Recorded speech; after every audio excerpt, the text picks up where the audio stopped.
là bốn cục bệt bỏ almond mặc để ní cho ngon mùi tàu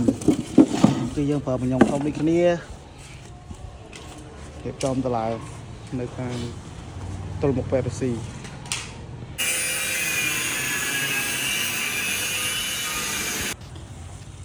ជំរាបសួរបាទពុកម៉ែបងប្អូនទាំងអស់គ្នាថ្ងៃនេះខ្ញុំមានវីដេអូថ្មីមកបង្ហាញពុកម៉ែបងប្អូនទាំងអស់គ្នាទៀតឲ្យពាក់ព័ន្ធជាមួយនឹង motor ទ្វាររបង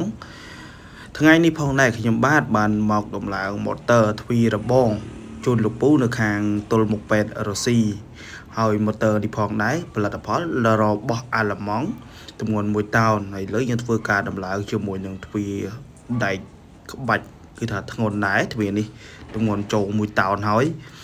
លើយើងដាក់ motor អាល្លឺម៉ង់ទម្ងន់1តោននេះគ្នាគឺអូសធូរមែនតែនបាទហើយលើយើងរៀងជ្រេម៉ោងចូលដល់ប្រលប់ដែរហើយបាទទៅទៅហើយ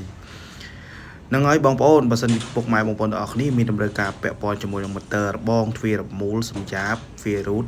ឬមួយក៏គ្រឿងបន្លាស់ទ្វាររមូលជួសជុលអីហ្នឹងអាចតាក់ទងមកខាងសិប្បកម្មទ្វាររមូលមានជ័យយើងខ្ញុំបាទ